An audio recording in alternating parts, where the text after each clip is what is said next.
Hey, I'm Super Phiz. Today is February 6th, 2023.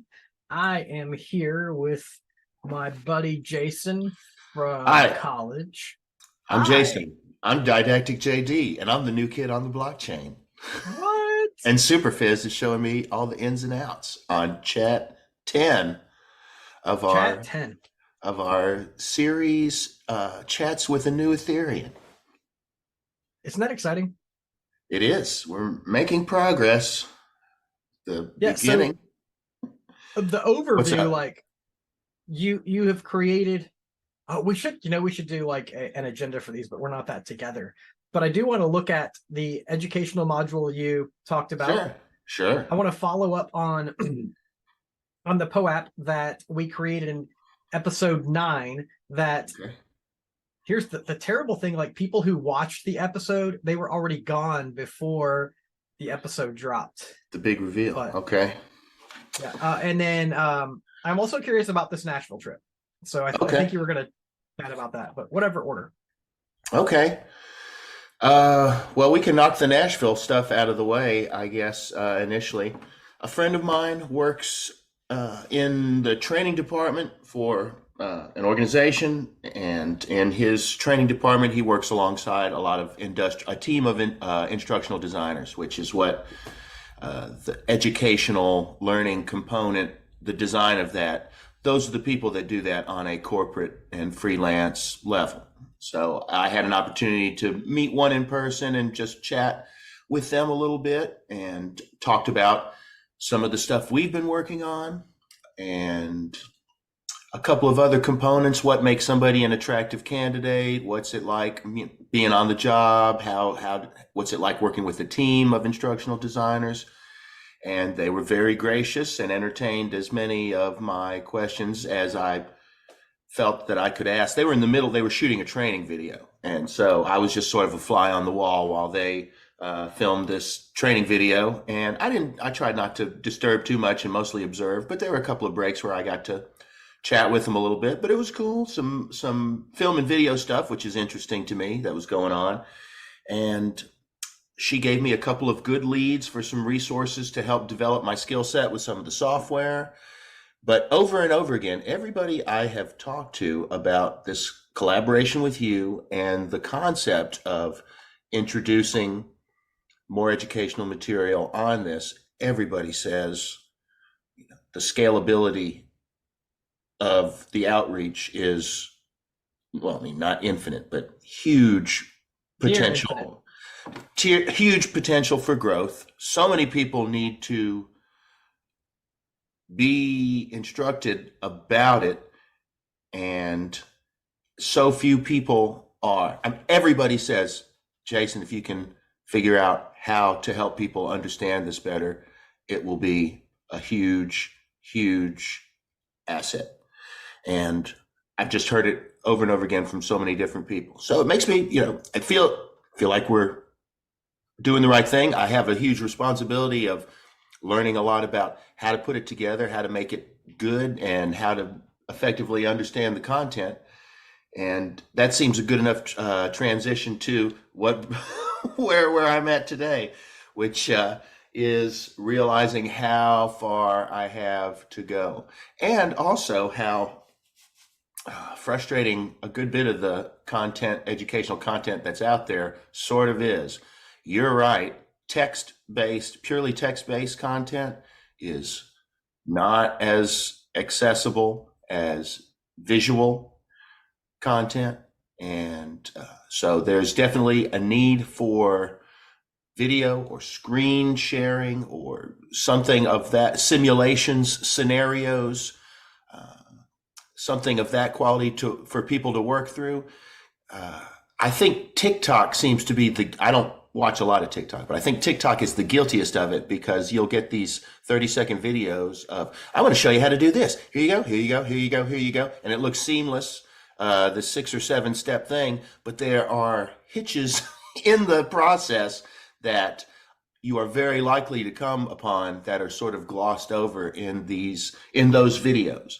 Yeah. And it's the couple of times I've tried to follow those, not even necessarily on a cryptocurrency related thing, but I've tried to follow those tech instructions step by step. It never, well, about 20% of the time, it's as smooth as it appears in the video. There are always more hitches than they like to reveal. And today was an example of that for me. I had your friend, the Rocket Pool benefactor, graciously gifted me with 2 RPLs into my MetaMask wallet, and that was about 3 weeks ago, and it's been a good 3 weeks for Rocket Pool. It is only appreciated in value, and I decided, well, I've got some RPL in Coinbase. What? You're not going to sell it, are you? You can't No. sell it. No. You have to see. I just want to say I rarely give trading advice. The goal for holding something like that is to hold it until it crashes so hard that no one would ever touch it. So your goal with that is to hold it until it's like 12 cents. I'm joking. Yeah, sarcasm detected. No, all I really wanted to do was move it over to my other RPL that I had in Coinbase. Pretty simple. And well, or so I thought. And that's where the journey began. But it I can walk you through the initial problems. At first, MetaMask was like, dude, you don't have enough ETH to fund the fees for the transfer. Yeah. And I was like, well, can I just or I was like, well, can I convert the Rocket Pool to ETH? And they're like, no, dude. And you got to ETH for that. Yeah, you gotta import ETH to do that. And I was like, okay. So I took my ETH. I could not find my old data for my old Coinbase wallet, so I had to build a new one, and I think I ate a loss on that. I don't think it was particularly big or anything, but I had to eat a loss on building a new Coinbase wallet. Import ETH from Coinbase into the Coinbase wallet, then import it from the Coinbase wallet to the MetaMask wallet. You could have sent it directly to your MetaMask wallet, right? No, I did not. Yeah. I'm just figuring out as I go along. And then, and dig it. The first time I thought I was successfully moving it from Coinbase wallet to MetaMask wallet, I just sent it right back to Coinbase. So I ate a loss on the transfer in the wallet, and then ate another loss for the transfer back to Coinbase. So then I had to transfer some more back into the wallet, or so I thought. So eating some more gas fees. Finally, successfully get it into MetaMask, and had enough to make the transfer to get those 2 RPLs into my Coinbase wallet. And after some fussing around with it, I was, well, you know what? I don't know for sure. I think I successfully moved the Rocket Pool tokens from the Coinbase wallet to Coinbase. Although the last time I checked, they weren't showing up in there, which scared me because I don't know where they would have gone. And that's okay. It can take time. I want to take 2 points really quickly. Good. Yeah. It is a known problem that if you have an ERC20 token, and that's what RPL is. Okay. If you have an ERC20 token in a wallet that you don't have any gas, that it's kind of stuck. And Ether is gas. So if you don't have Ether in that wallet, you can't send it. Right. I don't know the current status of it, but I do know that there is an intention or a long-term plan to allow ERC20 tokens to be used as gas. I don't remember how this works. Maybe it's recipient pays. I forget. At any rate, let me not go beyond what I recall and just say it's a known problem. If you have an ERC, I'm sure it is. Even if it's worth like $1 million, but you don't have any gas, you're stuck. Okay, so got that far. The second thing is, I'm curious, you're choosing to send from MetaMask to Coinbase. Is that right? Yes. Why? Well, initially, then I'm going to renege on the original situation. I guess it was just sort of like a test run of what if I want to make a withdrawal of RPL at some point. Yeah. Do I know how to do it? And it started with, well, you can't do it from MetaMask. You have to move it to, I think, either Binance or Coinbase. And since I do have some investments in Coinbase, I was like, okay, I need to move to Coinbase. And I thought it had to be a wallet to wallet transaction. Yeah, you can send from any Ether address to any Ether address. The branding of the wallet doesn't matter. But I do want to chat for a minute about this thing called custody. And I don't think we've talked about custody before, have we? Not at all. Okay. So custody means who holds your coins or who owns your coins. Right. Okay. You've talked about that. Just, I don't like Coinbase doesn't own the coin, or I don't own the coins. Coinbase. That's right. If you deposit your coins in Coinbase, now legally, yes, if Coinbase has them, you have a legal right to them. But we generally regard cryptographic custody as more powerful than legal custody. Okay. So while you have whatever 2 RPL at Coinbase, while those are legally yours, cryptographically, they're in the possession of Coinbase. If Coinbase were hacked, if those coins were stolen, if Coinbase couldn't get them back to you in some way, then they're lost. And there may be insurance, there may be some kind of legal remedy, but cryptographically, you're not in custody of those funds. If you have either like something like a okay, it did go through. Or, yeah, it takes a while sometimes. Yeah. If you have like MetaMask, you have a 12-word seed phrase. Right. No one on the planet can ever take those from you. You might, tape that seed phrase to a bathroom wall and somebody's gonna then load it and take your funds, but you are the full custodian of your funds. No one can ever take them from you. And that's why we always prefer to keep those coins in self-custody rather than institutional custody. I get that. And the logic to that is sound. But what happens if I need fiat currency? From what I looked at, MetaMask can't directly facilitate that. Absolutely. The role of Coinbase is as an exchange, right, not as a bank. And gotcha. So you don't necessarily want them to hold it. That's right. You don't want to leave it there and trust that it's going to be there every day. Now, okay. Well, then I'll pay more gas to move it all back over to MetaMask. I like Coinbase. They're a solid company. But when we talk about like fundamental principles of cryptocurrency, of Ethereum, one of those core principles is that we as individuals have the ability, and we should exercise the ability to be self-custodians of funds. Sure. That'll never go away. Even though when you look at any marketing from any exchange, they want you to leave your funds there, because while they're there, they're in control of them. It gives them power. They have more ability, more market sway, more control. And it's basically using your funds. So, yeah. Well, from what I hear, Coinbase stock has been doing very well recently. So I'm guessing a lot of people are buying into whatever they're pitching on some of this marketing. Or I'm assuming that people are using it in that banking sense of having them hold their funds for them. Not that that's the wisest choice or whatnot. As much of a fan as I am of Coinbase, and I don't say this with any negativity at all, I couldn't imagine holding stock at an exchange rather than holding what we call the underlying asset.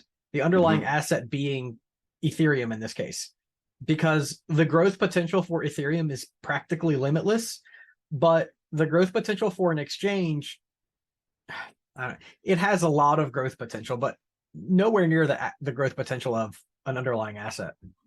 Yeah, I hate having to use Ethereum for gas with so much potential in growth. I feel like I'm, pissing away valuable investment currency. It's the price of using the platform. It's kind of fun. Like, yeah, Got to pay to play. I get it. We might also get to the point where we're talking about layer twos. Have you heard of layer twos yet? No, I keep on hearing Web 3. How is there a relationship between layer 2 and Web 3?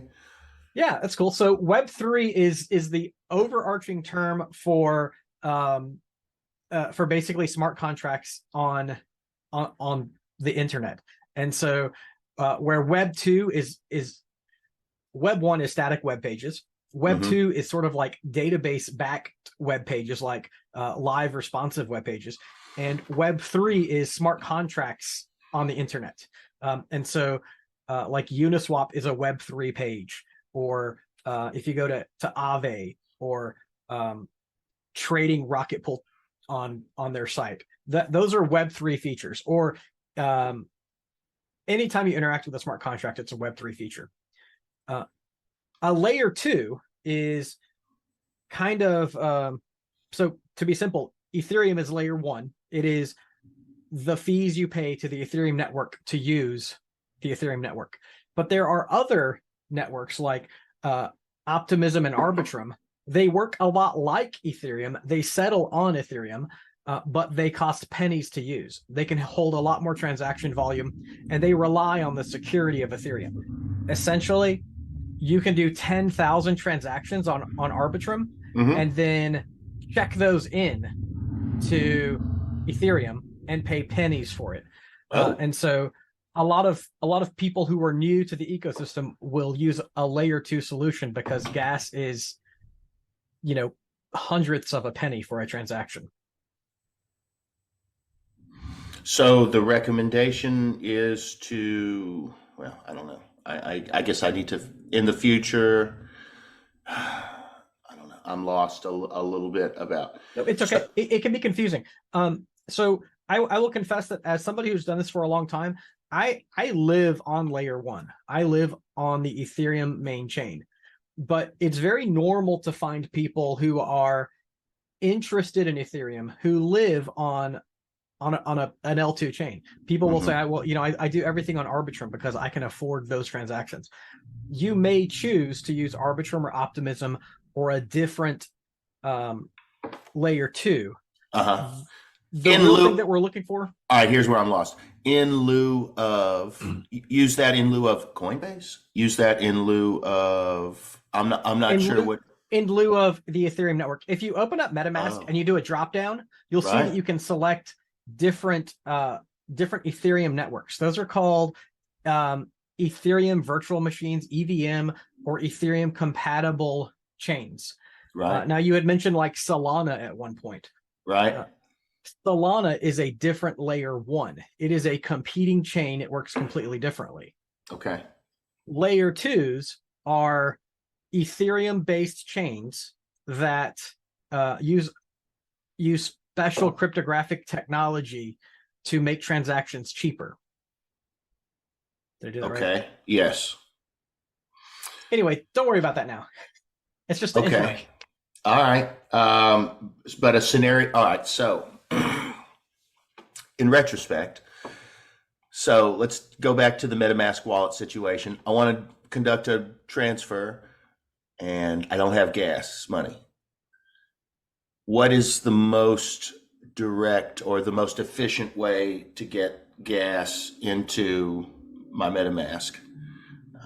Can I directly purchase, or can I purchase ETH directly into it without having to sort of hop from lily pad to move it from coin? Well, I guess the wallet was superfluous. I don't know if to get to get anything into the MetaMask, which was apparently the longest way. Buy it on Coinbase, move it to the Coinbase wallet, move it to MetaMask from the Coinbase wallet. What's a more efficient way to do that? The simple thing is just to cut out the one step that is the Coinbase wallet. If you don't have Ether, so still buy it on Coinbase. Yeah, you would still. I would be stuck doing the same thing. Like I have a MetaMask with no Ether, but I have 2 RPL, and I want to get those to Coinbase. So on Coinbase, I pay $10 worth of Ether. I send that to the MetaMask wallet. I then use that gas to send the RPL to Coinbase. And I acknowledge, but it is the current workflow. Okay. Well, I think there's a little bit of, I started on that, I guess, about 11:30, and I probably got to the okay. Well, I mean, when I checked during this call at about 3:45 to confirm that they finally made it in there. So, Yeah. and I acknowledge my lack of efficiency in the process, but I dedicated about 4 hours to moving those two RPL into. That's the hurdle we want to help people get over, because Mhm. once you get your mind wrapped around it, once you understand addresses and that you need ether as gas, like, you spent 4 hours doing something that as an instructor I would look for you to condense into 10 minutes for someone else to learn. Sure. And a lot of it, I don't think a lot of it is appreciating the theory. I think I could appreciate the theory. I think a lot of it was just a certain lack of familiarity, the variability of interfaces, the lack of familiarity with any of the various interfaces. So you're having to learn to interface in a universe that still is lacking a good bit of standardization. Yeah. Like if you get into a car, it doesn't matter the make or model of the car, you can still sort of recognize certain fundamental tools, brakes, gas, steering wheel, where the turn signal is. Most of there's a certain standardization that makes it comfortable to be able to operate different vehicles, and I just do not personally have that at this point in the beginning of this. Can I put a positive spin on that? Sure. We call this being early. We're all early to Web3. And so there are two benefits from that you can reap. The first benefit is people need help understanding it. So there's a lot of opportunity for education.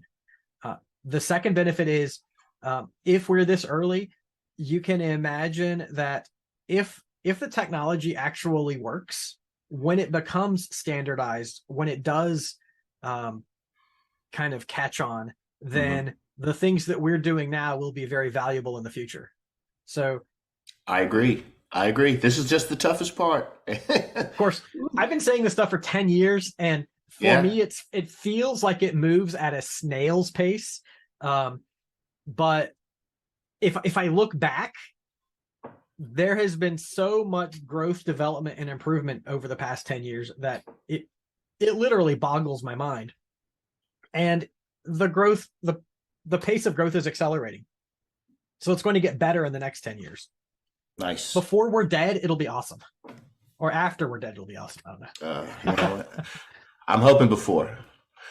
I'm interested in doing a demo of sending something. Is it okay if I do that? Sure. How do you want to do this? I'm going to try and share a screen. Let me see if it works.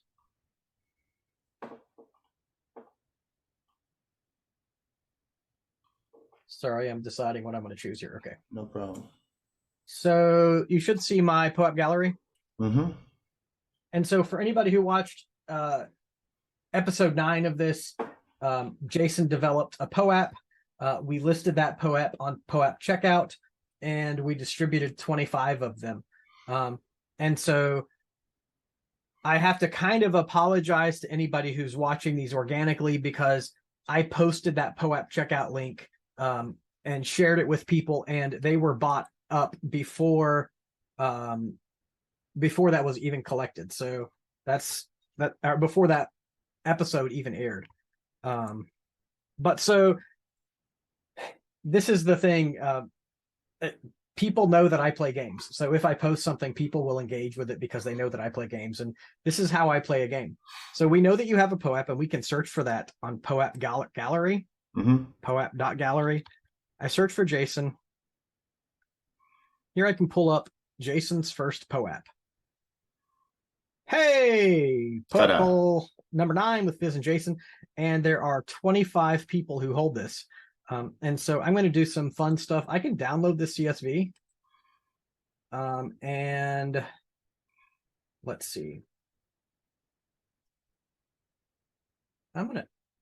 So I have to confess, I usually use Linux, and I'm doing this today in Windows, and I'm trying to make things as simple as possible. Let me go find. So what I did, I downloaded the CSV and I now have a file, and I'm going to try to extract the addresses from that really easily. And I found a place that will do that.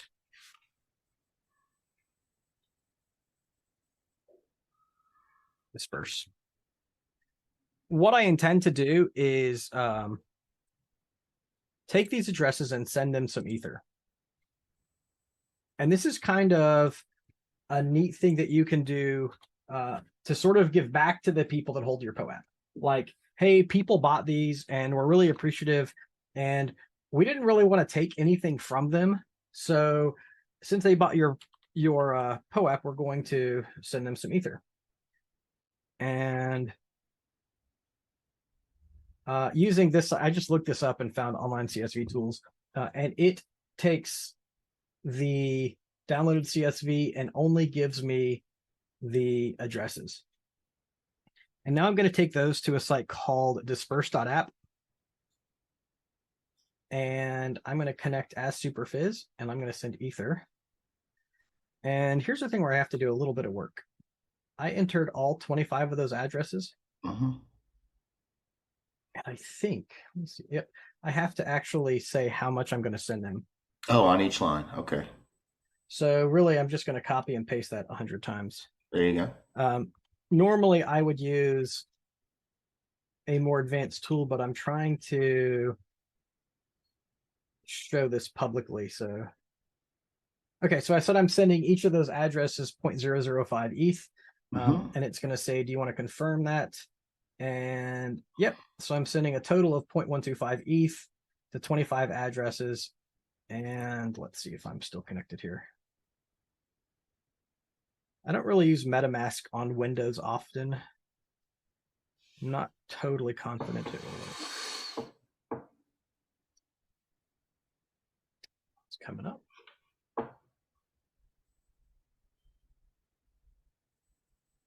Okay.